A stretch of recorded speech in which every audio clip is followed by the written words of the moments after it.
Welcome to the Amazing Truth Podcast, a podcast where we focus on real issues and have real talk, and as always, provide a biblical perspective. We hope that you will be blessed as you listen.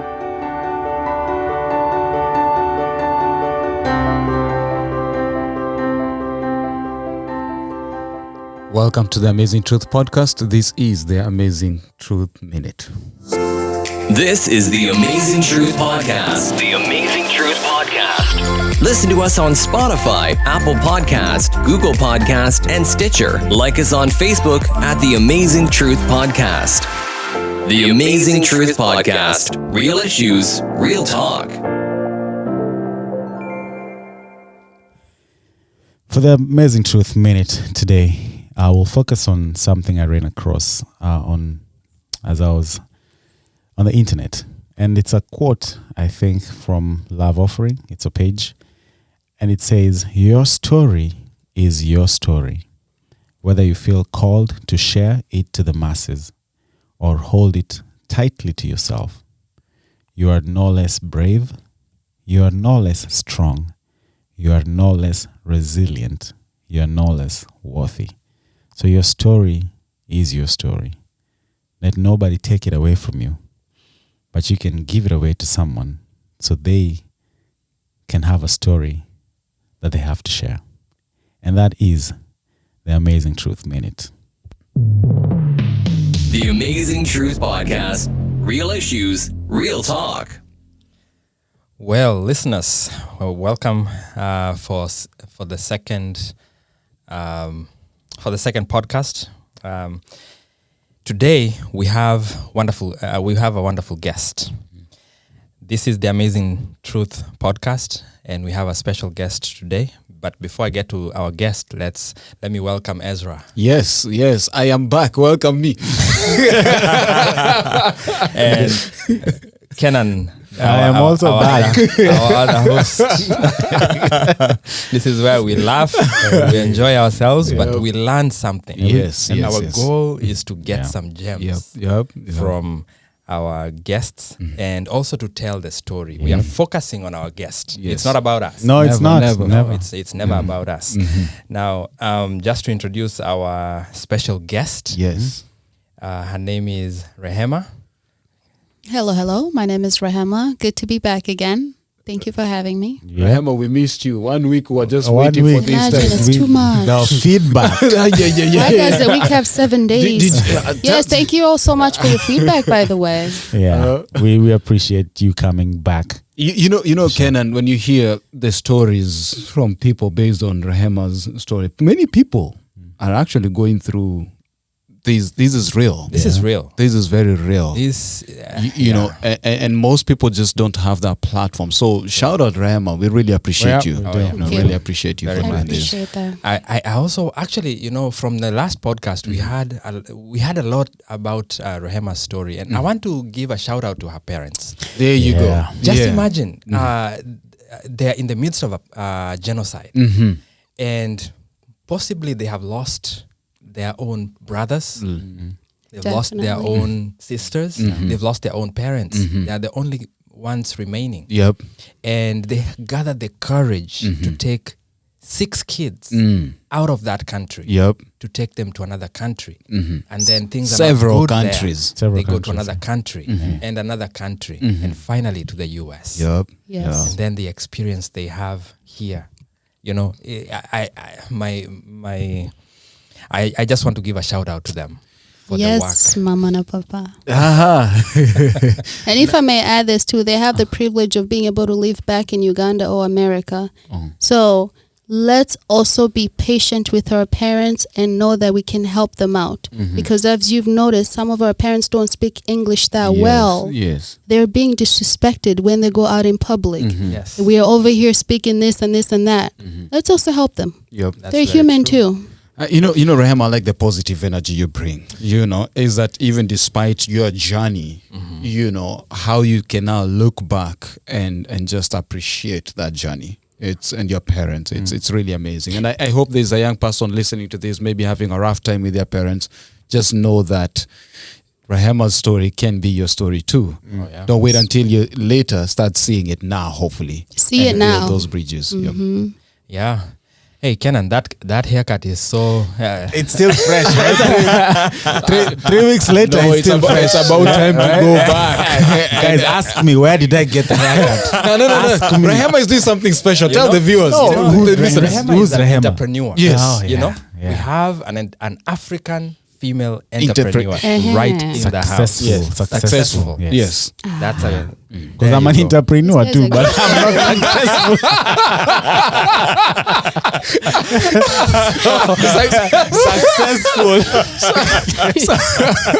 Okay then. I think after the live, whatever you've been taking, tone down all a the little apple bit. juice. All right, let's bring this back. Collins, I know there's Successful something entrepreneur, yeah. beautiful about Rehema. She's doing something special for the listeners, right? What is she doing? You know, her business is called Rehema's Cut. Okay. You know, and she's running a discount. Yes. All those who have listened to this podcast, if you need a haircut, Yes.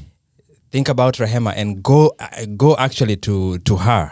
And if you mention this podcast, yeah. she will give you half off. Half off, right? Rehema, what's half off? Half off means that if you come in for a regular haircut, it's usually $40. So it means you only pay $20.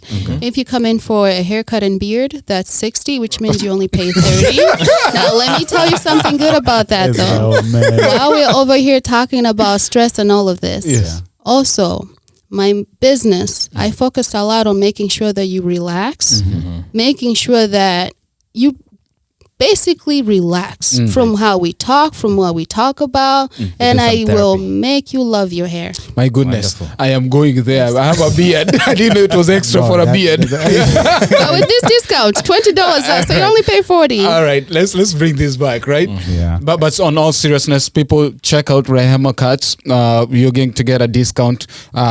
Just mention Amazing Truth Podcast, and then you will thank us. You will thank us because you will save some $20. And if you save that $20, give it for a good cause. Yeah, exactly. Find a place, find someone who needs it, Yeah. and donate something. You right? can buy Duncan. Duncan something. Yeah, you Buy can buy Duncan Duncan, something. right? So who's Duncan? Duncan Talk is a about that. friend of ours who, man, if you go back and watch our live episode, he was there. Gentleman has gone through a lot. The next podcast, it's Oh, going to be next him, week. and you hear a lot of it. But we've been working to see him transition into safe and affordable housing, safe space, and whatever donation you have to send it to this Cash App, Ezra, EZRA, KE. And it's going to go towards helping to furnish his house, get him settled in, get him, give him a foundation and a springboard to start up. And also one thing we'll miss to mention is that we have a support group also that's going on. True. Once a month with Izo, Victor, and Duncan. So please check us out. But again, it's never about us. It's not. No. The problem is that we talk too much. Yes. You guys took 8 minutes. I'm looking at you. Kenan, you were talking let's, too. Let's bring it back. Let's bring it back to Rehema. Rehema, Yes. we are back. Yeah. Welcome back. I mean, we're all back. Yeah.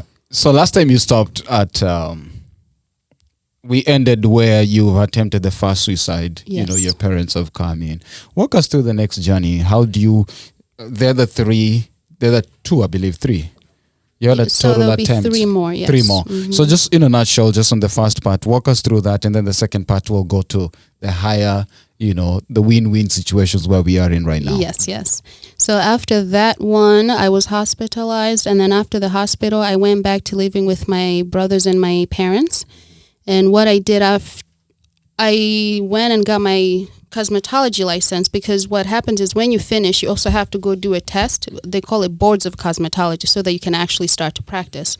So I did start to practice, and at the end of 2013, my parents wanted to move to Colorado, and they wanted me and my little brother to go with.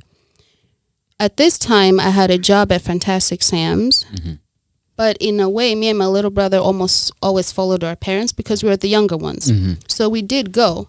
After 2 weeks, we came back because it wasn't a place that worked for us. But at that moment too, I believe it would have been beneficial for us to stay with our parents. That's where I also go into a thing of, don't think that you're grown and that you don't need your parents just because.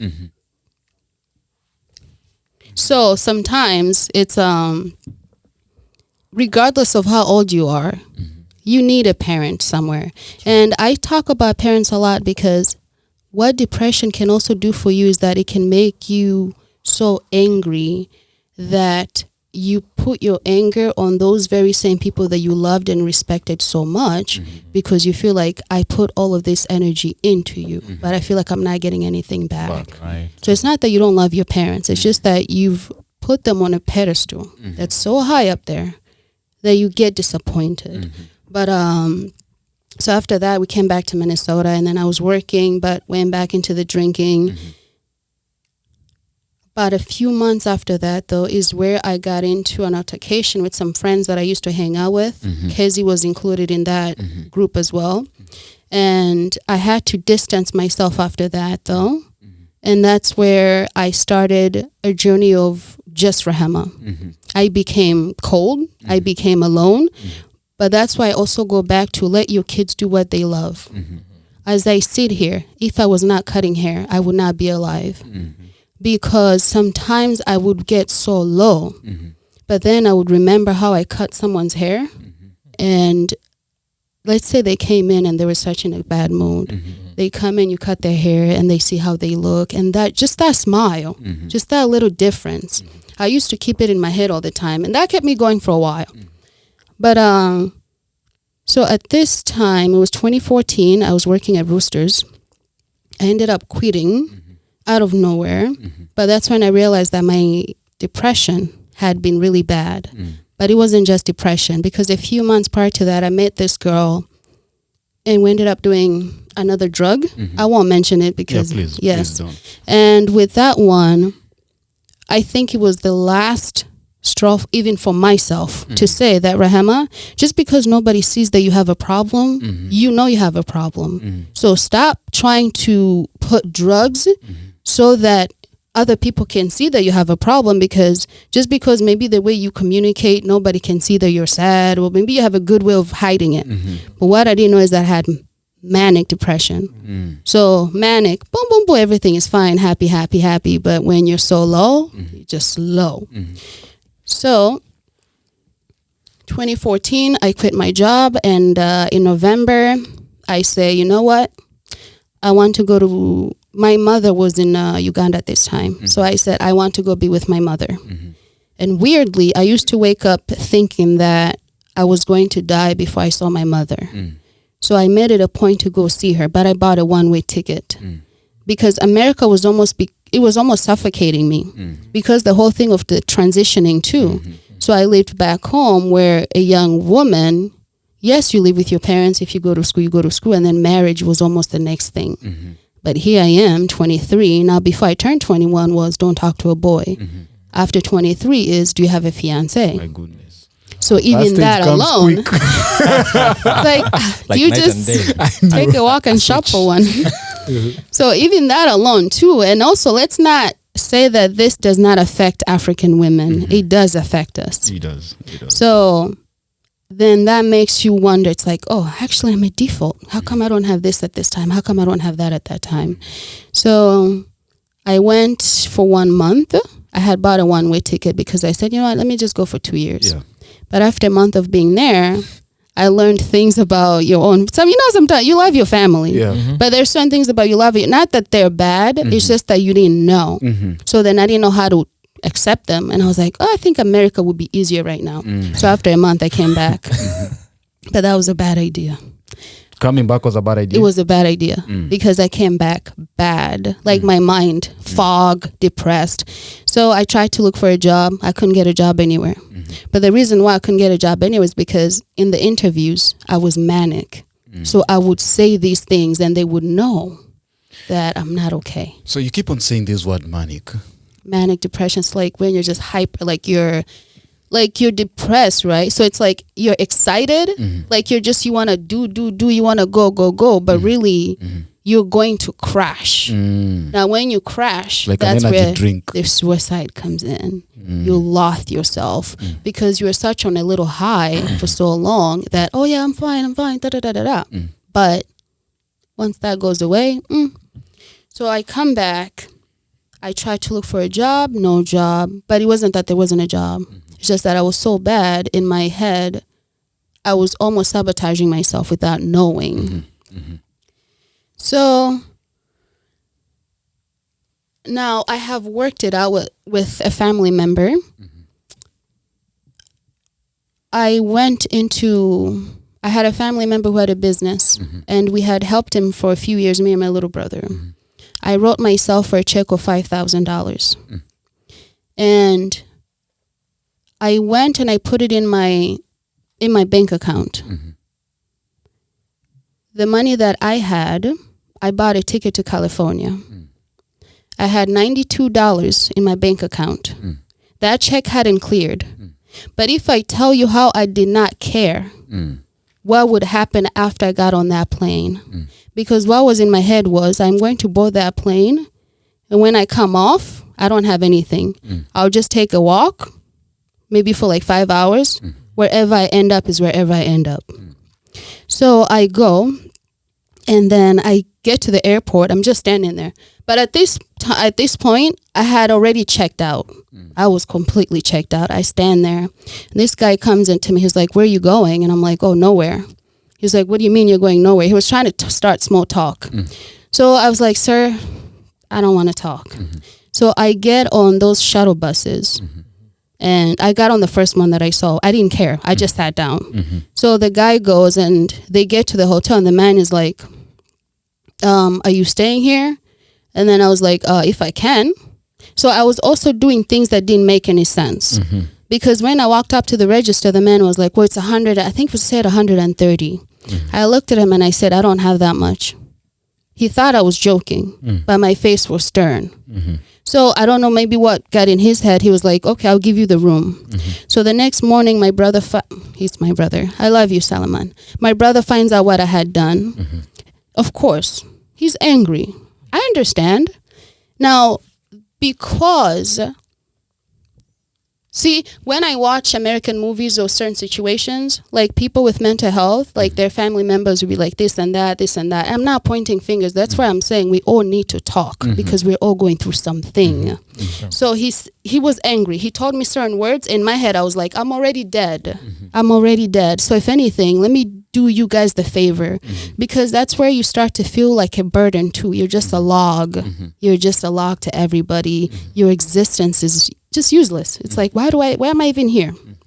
So I'm in California, and I ended up meeting a friend who I knew through a friend in Minnesota. Now, once that money hit the bank, I gave it to so many homeless people. Because I also had psychosis twice. And that's why I say, let's stop blaming drugs on, now, of course, addiction is a thing. Yes. But let's not blame drugs and alcohol on so many things that we are actually dying on the inside and forgetting to cure ourselves. Because that first day that I had psychosis, all I did, I went to the gas station and I said, can I buy some water? No. I went and picked up a bottle and I almost walked out, but the cashier was like, you have to pay for that. So I opened the water bottle and then I splashed the water on them and I said, how can you sell water when you have people going thirsty? God made water for free. But of course, as you can see, there's no thinking in that. Yeah, it might be cute and all of that, like don't sell water, but there was no sense in it. So I start to yell at everybody in the store, telling them not to buy anything. Of course, the police comes. They arrest me, but then they realize that I was having a mental breakdown. So they take me to a cell, and in that cell, they ended up taking me they took me out 3 days later, and they took me to a hospital. So at that hospital, I was there for 2 weeks. Nobody knew where I was. And when we would take showers, they would have to watch us because most of us were suicidal. But I would turn the hot water on hot on purpose because being in that hospital and knowing that nobody knew where I was, but also whenever I would come back to my senses, I would see other people on the phone, like, somebody called, somebody did this. And I realized that nobody called. So I was like, okay, Rehema, at this point, you're really just a burden even on yourself. So I would look for little minor things to almost do. But then again, the nurses would give me compliments. They would say, "Why are you here? You seem to be fine." But then again, the higher nurse is like, "Oh, you can't go home yet. You have to stay here." So they also had to bring a judge in that hospital so that can be like, "Oh, okay, now you won't go to jail because of what I had done to the 7-Eleven. Yeah. Stall. So the nurses say, "Well, you seem to be fine." And then some of the male nurses started to hit on me. Mind you, I had shaved my hair off. So I say, if I can feel this ugly and look this ugly, how is it that a man can find me attractive? So that's why I started to say, you know what, Rehema, you don't have a drug problem. Nobody cursed you. Your mind is sick. Because when I had first walked into that hospital, I was told that I went and knocked on every man's door and I hit on their chest and I said, "My kings, wake up." Being me, the Rehema that I know, I love seeing confident people. So in a way, I was like, am I trying to find myself? But it's so like in a dark way that I'm going about it in a way that is crazy. I don't know. So they released me from the hospital. I go back to that friend. Well, first of all, I had to ask a lady on the train if I looked crazy because I left with clothes that I didn't go in with because they give you whatever. So I go back to that place where I had stayed with that friend. I knock on the door. The friend opens the door. They're like, "Oh, where have you been?" Like nothing happened. My heart dropped to the ground. So 2 weeks you're somewhere, right? You know you're sick. Nobody's looking for you. Even the person that knows that you were gone for 2 weeks acts like, "Oh yeah, oh hey." So I entered and they had given me antidepressants at that time. I remember going to take a bath. I took a bath but I went to the bathroom. I don't know if I should say this here, with a knife. Yeah, so I went to the bathroom to take the bath with a knife and a few pills. And when I say this, it's not because I hated myself. It's because you lost yourself so much that even your mind almost forgets you. So it's like, I used to tell Kezzy, I've said this, and she kind of laughed because it sounded kind of funny. It was me trying to save me from myself. But what hurt was the fact that I didn't have other soldiers to help me fight me. So me choosing to leave Minnesota, but I don't think I even chose to leave Minnesota because the things that happened in California, the psychosis, I was put in a straitjacket because I almost killed a woman, all because she was wearing a wig. In my personal life, I hate wigs. So in a way, it's like I was associating, but they were extreme. So I got to learn about myself through me losing my mind. And with my brothers and my parents, my psychosis, what went down, they told me that if I had been close to my family, I would have killed all my family members. So all the trauma and all the anger that had built up, when my brain snapped, I was angry at everybody. But I shouldn't have, well, no, I can't say I shouldn't have been, because if I had the right, now here I am sitting, I can logically say that I had a problem. I don't blame anybody for not seeing it at all. I am thankful for still being here.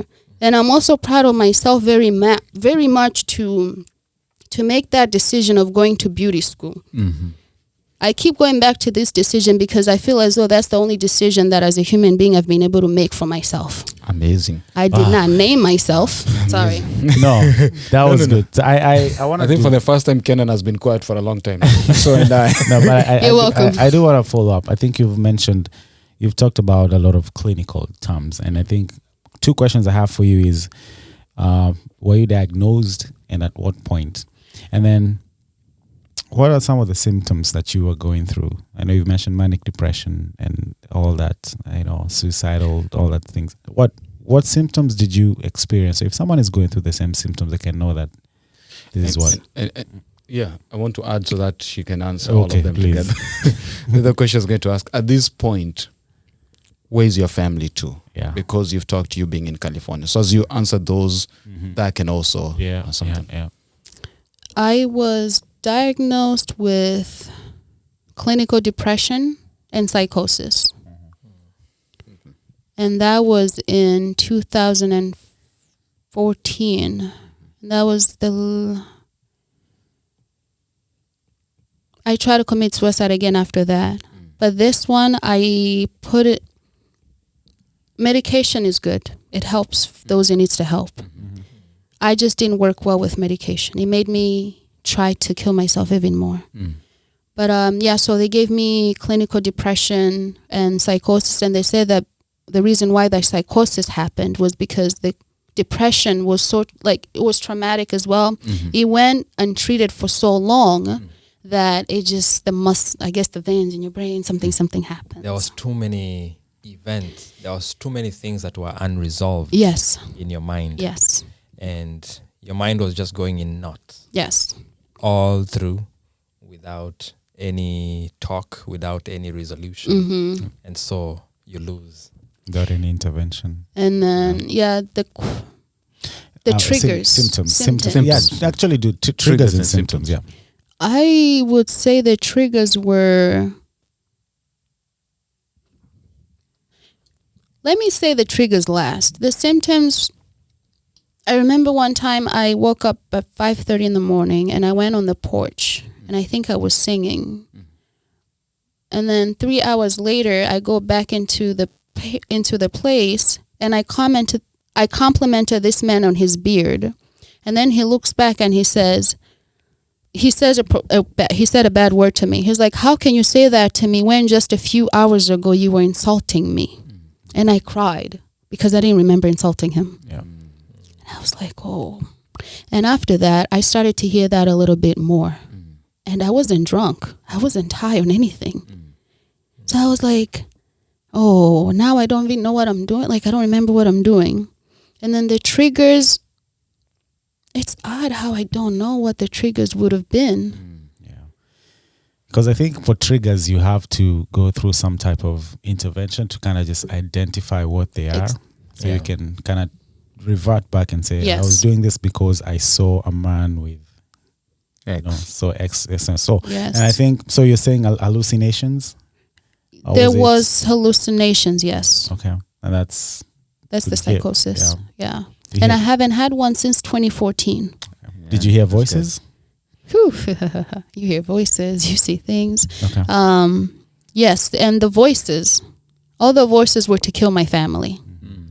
So that's where also when you tell some African people this, that thing of witch doctors, and I can't thank whatever made me go to California enough, because really we've heard about how people kill their family members because they hallucinated. A mother will drown her whole children. So while my old self would have been upset that my family didn't do this, didn't do that, I sit here actually thank them for handling it however they did, whatever way they did, because we're all still here. And we get along so well. Nice. Wonderful. Nice. So well. I mean, Rehema, I'm not a professional on these things, so I can only ask questions. Do you think going back to your childhood, whatever unresolved issues, pain that you might have harbored towards your family and parents, do you think that's what was haunting you now? It had gotten to a point that that's the only thing you want to do is to take their lives? Because there are many incidents maybe where there was no conversation over the table of a certain situation, whether there was no closure of a certain thing that eventually leads to this place. Would you say that that's something now that you look back you can see? I would say yes, but it all goes into how we put our parents on a pedestal, but then if something happens, it messes us up mentally, but it shouldn't. Wow. Yeah. There are people too. Right. I think maybe to ask it in a different way. Yeah, not different, but a better way. No, not better. No, in a more direct. Yes. Are you, and you feel comfortable, if you don't want to answer this, it's fine. Are you harboring any resentments towards your parents? I am no longer. longer. Okay. doing that. And even before, the reason why I felt like I was because as a female human being, I feel as though that those who gave birth to me, if they're still around, they should know me more. But that's where with wisdom, the older we get, I'm able to look at my parents. Like you said, they are their own people as well. They lost parents. They lost sisters. As my mother is here right now, my mother had about 9 to 10 siblings. She's the only person left in her family. So the reason why I also say sometimes that I did not have resentment towards them, it was my situation as well. Because if I was okay, I would have been okay enough to notice how blessed we were, to notice how much our parents actually were, like you say, 6 kids from a genocide and all of that. So I think it was also the sickness that I had, and then feeling alone with it, and then looking at your parents being like, but mom, dad, you're supposed to know what's going on with me. But that's why they say communication is key with every and anything. Kenan Collins, let me just plug this in and say, there are many families that are not sitting around in the table and having conversations. Needs to start. Those need to start. Those Conversations need to start. They need to start, like, because now. if they don't, it's assumptions. People acting on those assumptions. People harbor in their emotions, their feelings, and I know to some extent it's very hard for parents. But I think that children might struggle to start that conversation. I don't know how we can work as a community, as a people, to create that safe space for parents to start those conversations in their homes. Because if they don't, we're going to, in my own opinion, continue seeing such kind of situations going on that we're seeing. Anyhow. Unfortunately. A friend of mine, I remember, shared and said that in their family, they have a day where they sit down around the table, and the dad says, let's talk. Wow. It's a safe space. You say anything. You're not going to be in trouble for anything. Just talk. If that happens Tell in my me house. if I have done anything wrong to you, I apologize. Beautiful. That's amazing, man. I think we need to take that. To build those. To build that. Mechanisms of conversation. Yes. I think, Kenan, we need to go for Let's go for a break. And when we come back, I think we'll just go on the come up now. Yeah, come back. Yes. We are looking at going high now, right? Yeah. All right, we'll be right back.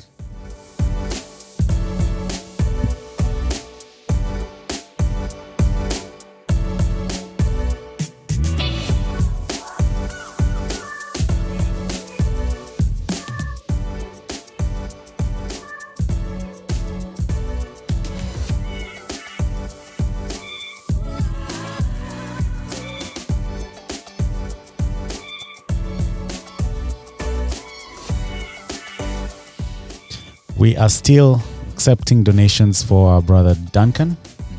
Cash App is Ezra, $ Ezra KE. Yep. Again, thank you for your support.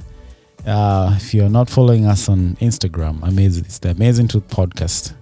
Facebook, the Amazing Truth Podcast. You can listen to us wherever you get your podcast. We are even on iTunes. Not iTunes. Tune in.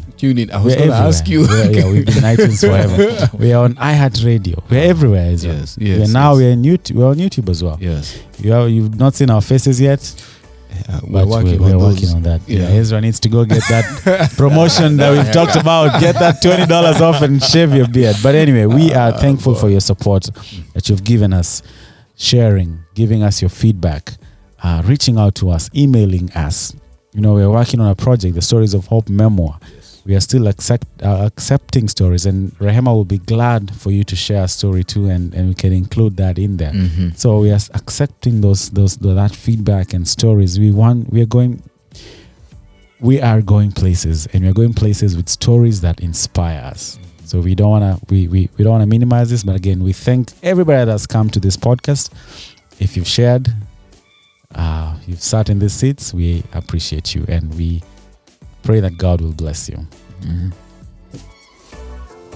This is the Amazing Truth Podcast. Podcast, the Amazing Truth Podcast. Listen to us on Spotify, Apple Podcast, Google Podcast, and Stitcher. Like us on Facebook at the Amazing Truth Podcast. The Amazing Truth Podcast. Real issues, real talk. The Amazing Truth Podcast. Real issues, real talk. Welcome back after break. Ezra, Yes. man, that was a charged up first half. Very charged up, man. Listen, Collins. Yes, I'm still in the first half. I'm still processing. Still too. processing that. Yeah. So definitely a lot of let me jump in with a question here. Let's go right into it. Okay. Right? just take us. Yeah, you guys are just You seem beating very around. serious. Go, go for it. So, two questions I have for you. Yes. Okay. What signs can people, parents or children, what can they look for in their children so that they know, they can let someone know, they can seek for help? What should parents look for? What should we look for? Especially because you started like seek for help when you were a child, and it stemmed from that. And the parents could not understand what you're saying. They did not hear what you're saying. So you had to act on it so they can see. So what signs can parents look for? The number one sign I would say is if you see your kids stay in their rooms longer than, not that they need to, but really they need to. Because if you have a living room, things like that. Now, also, while it's being realistic that some parents may have more than one child and they're working and they don't see those kids every day or they're not able to focus on all of them, you know your kids. Try to get to know your kids so that you can know when something is off. And another thing is being too strict. Really? No, being too strict is not good. Oh. I mean, I personally, anyway, people raise kids differently. But the generations we're also in is self-expression. We, some Africans, we come from a place where self-expression isn't really like, almost like, go express yourself. Yeah. It's do what you need to do at the time you need to do it so that you can do what you need to do. But we're in America. So there needs to be a balance. If your child is into art, please let them be into art. Don't tell them they're wasting their time. See, it's almost like meeting where your child is at. And also coming up with ways to, as a family, I think, say, you don't have to come tell me. Let's say you broke up with your boyfriend. You don't necessarily have to come tell your father or me. But can you tell your sibling? And is your sibling able to tell me? And are you okay when your sibling tells me that I come to you to talk about it? Because another thing too is we have to be okay with talking with our parents. Yeah. We have to.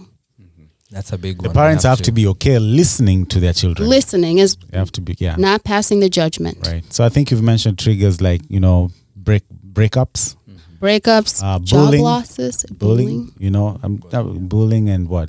Low grades maybe in school. Those are some of the things that Choosing kids, careers. choosing careers, Yes. and then expecting something from your kids, That. Perfection. right. As- Expectations. So those Expectations. expectations, High Unrealistic Unrealistic. expectations. Yeah, you need to have expectations, but not unrealistic Not unrealistic. for your expectations. kids. And no kids are kids. You have to Give them room to make allow those them be mistakes. kids, yes. Exactly. Yeah. Exactly. I think as parents, we are a GPS.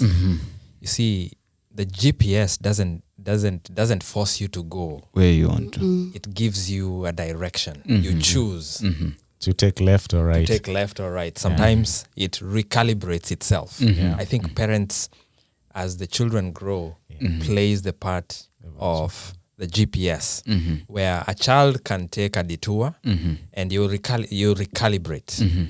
You recalibrate and you find another route. Yeah.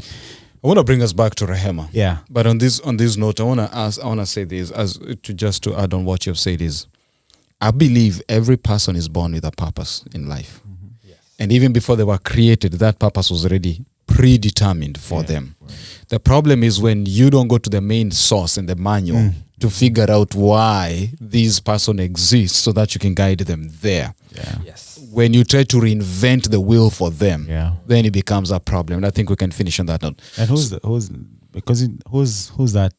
the originator of the purpose? Who's the origin? Let me finish with that.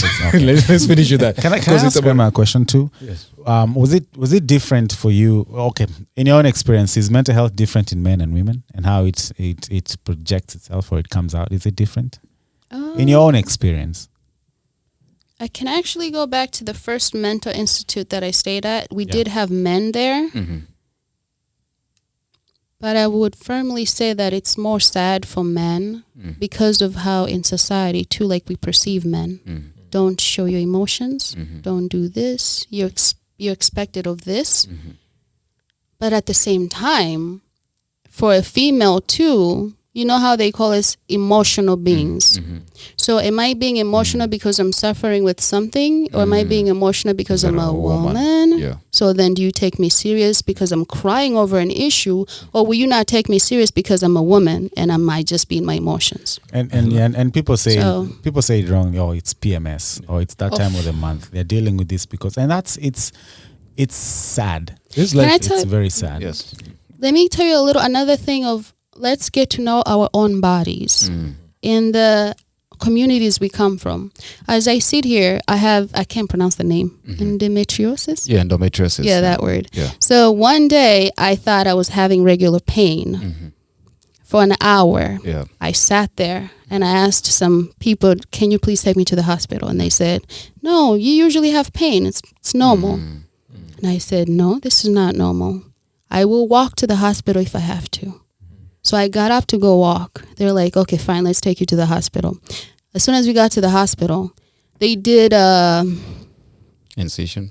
ultrasound, and then within an hour, I had to go into surgery because they found a cyst on my ovaries that was so big that it would have turned cancerous in just a few months. So now tell me, if I had listened to those people and said, oh yes, it's just another painful.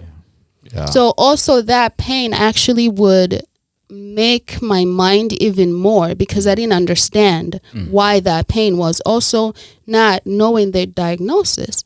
So you see your fellow girls go through their monthly thing and they don't even bat an eye. But then here you are on the floor crawling, literally almost like, am I about to die? So listen to your body, get to know yourself. Self-knowledge is key. Man, life is just becoming. I know. Thank you for sharing that. I think you need to go listen to our previous. We've done a series on endometriosis. Yes, you did, with faith and yes. So I want to bring back and say this. Take us now to your journey, right? How do you get to where you are now? How do you bounce back? How do you bounce back? How does Rehema Cards come to exist fully? Take us to the. Now we want to be high on your success. Right. So once I realized that, my faith in God started to come back. And it was because of things, how I was seeing things, and also going to the fact that my family had survived what it survived, and we were living where we were living. I'm like, this is not by chance. They have to be, like you say, if you believe in that higher power. So I said, we're in America where everybody wants to make it. But I said, Rehema, humble yourself. My family said, what can we do for you? Now, this is the last time I tried to do. And I think that's when they're like, I think this person has a problem. So they're like, what can we do for you? I said, buy me a one-way ticket to Uganda. So I was going to be there for 2 years. I was there for 2 years. I won't speak of what happened there. But most of the things that helped. That's a full podcast. It's a full podcast. I used to take walks into the most poor places with maybe just a few changes in my hands. But I would see how people were living. And I would see kids playing. And mind you, here I am. I just came from America, But if I tell somebody on the street that I just came from America, they'll be like, oh, Money. they'll expect money from me. Yeah. So the fact that I was back there with no money and people knew where I came from, that alone was a test for myself to be confident and to be strong regardless of what people thought about me, because I got disrespected a lot once people found out that I didn't have money, but yet I just came from America. So that it was a lesson to say, do you see that? It doesn't matter what people think about you. What matters is what you think about you. So the come up started, and then I worked for this woman who was from Switzerland at a barbershop. She was very, very rude. And I said, you're not going to be rude to me in my own continent. No. So with that too, it was just more like learning how work life was back home, so that I can also say, you have an upper hand in America. So notice your position over there, and then use it. Once I came back to America, I renewed my salon license. It was about 2017, and from then on, I was just ready to charge. I worked hard, a few jobs, and unfortunately, I ended up staying with the family. I was trying to get back on my feet, but I stayed with the family to where like the uncle through marriage was sexually trying to harass me. But I stayed. I was working on my credit, which helped. So, but because I was healing and I was becoming stronger, I was able to detach those behaviors from me. So just because you are texting me that, it doesn't mean that I'm that person. That's just who you are. So I won't feel bad about myself because you're texting me that. So I did that. And then that's the thing with depression too, though. I would have episodes. So I came to realize that for me, every 3 months was almost like clockwork. Okay. And then whenever I would have no desire to go to work is when I would know that something is wrong. So I would ask for days off from work so that I can have that time to regroup and not feel like I'm being forced to go to work. Because that's another thing too that we don't touch on, but like feeling like we have to do something. Yeah. It's not too healthy, especially if you don't like it that much. But I loved it so much that I was like, I'm going to have this craft be my medicine. Okay. Because once again, when you walk into a barbershop, you leave your problems at the door and then it's about the customer. So from day to day, giving the stage to the customers, that helped me. And also seeing the people that I used to party with almost be in the same party mentality. And then it let me know too that maybe they weren't true friends. It was party people because our goals are different. And really, most of the people that I met them out. So when you go out, about 50 people, you say, hello, let's dance, let's drink.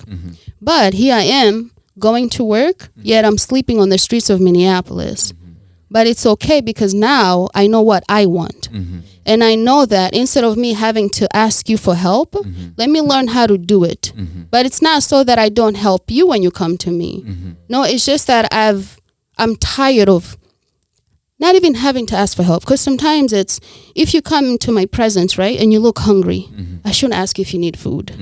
I should have the common sense and the heart to say, here's food. Yeah. So then I noticed that happened a lot. People I used to party with, I got thrown out of people's houses because I said something that was honest that maybe I wasn't supposed to say and all of that. So I chose to be my own friend. And the decision, though, that decision helped me a lot because I focused. So I had friends who didn't do what I did for work, but we could drink together. Now, let's say we're drinking till midnight, but I have work at 6 a.m. Yeah. You might be off, but guess what? I'll still make it to work. So I made sure I did that. And then also having the vision for Rehema's cut in my head was like, well, Rehema's cut will never be Rehema without Rehema around. True. And really, Rehema's cut is not just about giving people haircuts.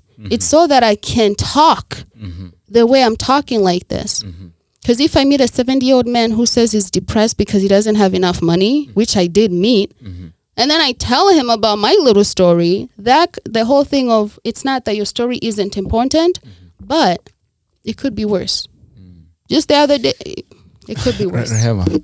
Rehema, I think Everybody, what we need to do. People drop gems. What here. I think we need to rename this Gem House. Gem House. Where we just sit down, it's just gems after gems. Yeah. I think we just need to leave the room, put the podcast on, let Rehema go. Let her go. Just keep going. Fly. Just fly. Yes, Because yes. the stories I believe from those haircuts you have will be just, mind blowing. Is that blogging? Is blowing? Mind blowing. Blowing. Anyways, Yeah. We're No. vlogging. this is mental health help for us here too. We learn English. Each one teach one. I know, but I want to ask 2 questions because we need to start winding up here. So one, correct me if I'm wrong. I'm hearing that you chose to heal. There's a part of you where you actively chose to heal. Yes. And there's someone who's going through these, but they're still in the stage where everyone is to blame. Everyone is let me take this bottle, let me do this. But you have to get to a place where you make that choice. Just like Izo got to that night and said, I'm making this choice. Victor got to that stage, he said, I'm making this choice. Duncan is going to say when he made that choice. So I think there's power in us to take control over the situations we are in. You've mentioned homeless. Have tell us just a little bit as we wind up on this. Have you gone to shelters? What is homeless? What has that been for you? So homelessness is not always that people are addicted to drugs and they're sleeping on the streets. So how I became homeless the first time was I was feeling suicidal, but I didn't want to do it. And like I said, that's when I said, I think I'm okay. It's just that I'm having an issue. So I called the hospital and I said, can I please come in? I would like to talk to somebody, but I don't need medication. Yes. So I went to Cambridge, Minnesota. That's where I went to. So after 3 days, they released me. They never gave me medication because they said, we are happy that you yourself came. Because really, I felt like, but then it's like, no, that's not, let me go talk to somebody. So I stayed there for 3 days, but I drove there. My car was there. So I told my brother and my aunt to go pick up my car because I had left the sunroof open and it had rained.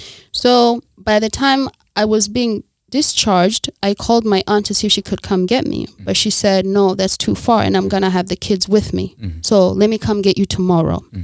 That didn't sit well with me because the fact that I had admitted myself, now I was ready to leave, meaning that I was okay enough to know that I had an issue. So let me seek help. Now I'm okay enough to say I can leave. So my aunt says that. I ended up calling a different friend. He came to get me. And then I went to my aunt where I was staying and I said, can I get my car keys? She says, Rehema, I'm scared that you're going to go kill yourself if I give you your car keys. And I looked her in the eye and I said, I called the hospital myself. If I wanted to kill myself, I could have done it in your kitchen. Please give me my car keys. She says no. By the grace of God, her daughter runs out. Rachel, always running. She runs out, and then I go to the purse and I grab the keys. I ask her, I say, can you please give me a ride to my car? Now, at that moment, my car was my comfort zone. I just wanted to be in my car because I had slept in it. That was my home.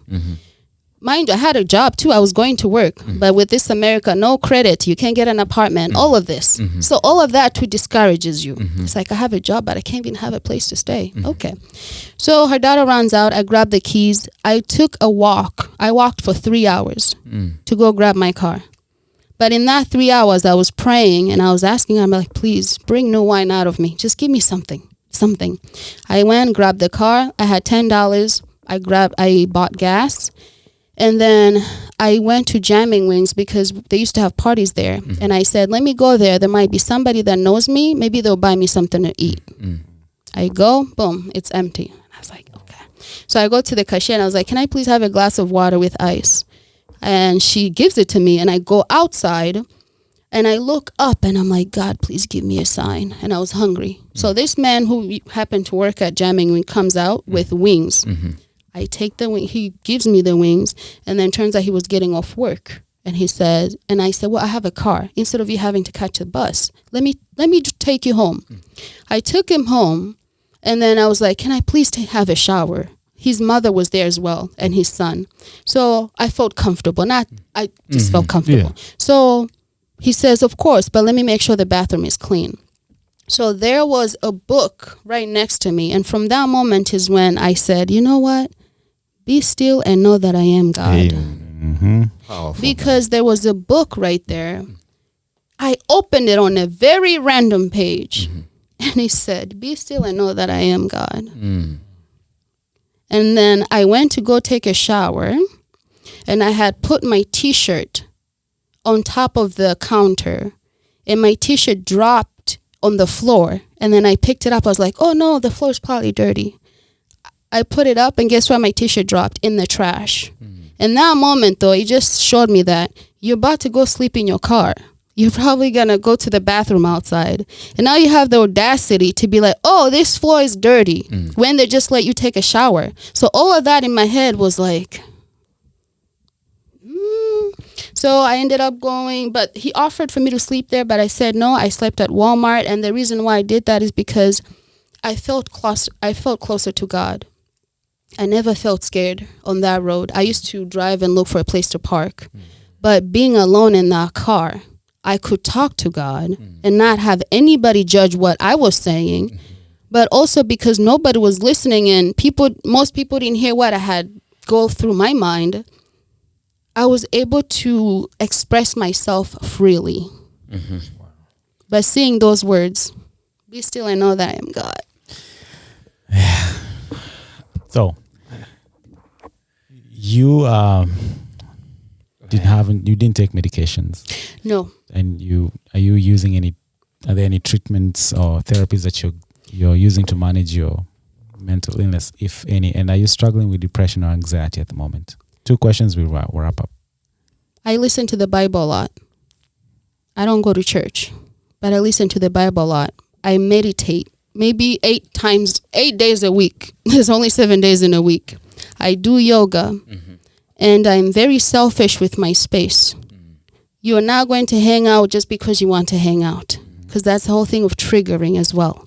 So you may think I'm a mean person, but I know what I'm protecting. It's your space. Yep. It's my space. Are you struggling with any depression or anxiety? About 2 weeks ago, I quit a job and registered a business. And 3 weeks ago. So that, of course, will give you some level of anxiety. Yeah. But on a daily basis, I talk to God and I say, please go before me and prepare everything. I may have some fears, I may have some doubts, but guess what? If I could survive, if all these people could survive, the people that survived genocide, the people that survived all of these things, I can too. Yeah. Self-confidence. And that's a journey you've had. Confidence in yourself, and we are proud of you. So we will not say anything more. I just want to thank you. Ezra will finish up with a thought as we finish up on your quote. But I want to thank you for coming through. You're brave, you're strong, you're a queen. God loves you, and God has a purpose for you. So thank you for sharing your story with us. We're blessed to have you here, and God loves you, and keep your head up. Amen, and thank you. Yeah, thank you very much, man. You're courageous. You have a lot of courage. You're resilient. The decision to go to Uganda, I wanted to prick that a little more, but we don't have time. Yeah. That decision was brave. It was really brave. And listeners, you have it. I mean, God can come and take you from wherever you are if you let him. He will. Just let him. Yeah. They say surrender. Yeah. Surrender to him. Yeah, we just want to celebrate you, endometriosis warrior. Yeah. You know, from homeless to owning your own place, from being fired to having your own business. Yes. You know, from traveling 6 countries to interstate, crossing oceans. You've seen it all. But I want to finish on this quote. I want to say that, you know, I said this earlier on, that when you buy a car, it comes with a manual. It tells you what to use, how to use and stuff. And we sometimes fail to realize that we didn't just exist to just appear. There was a reason for us to be there. I'm going to read this verse and then just bring that together. In Jeremiah 1 verses 5, it says that, and the Lord said, before I formed you in the womb, I knew you. Before you were born, I sanctified you. I ordained you a prophet to the nation. Before even your parents conceived you, God had seen you and had a purpose for you. And it's those moments when, you know, you keep on hearing, whether you believe in God or not, you keep on hearing Iso that night, negotiating with God. You listen to Rehema saying, be still. You know, that place you come back to, the owner, the founder, the maker, the sustainer, the being of your life, is when you'll discover yourself. And so you don't have to go to any church, but you just have to be in your own way, reconnect with yourself and your higher being, whoever that will be. I'll say this as I close. Listen, listeners, remember this. God does not sit there and say, just have kids. He sees a need in the world, then he creates you to fill that need. You are the answer to a problem out there. You are a solution to a homeless person right now. You are the key to the success of your children that God has given you. So like Rehema and the other warriors who have been here at Amazing Truth Podcast, be still and know that is God. That is our Amazing Truth Podcast for this season. Thank you for listening to this episode of the Amazing Truth Podcast. We hope you were blessed as you listened. Don't forget to share, like, and subscribe. God bless you, and see you on the next one.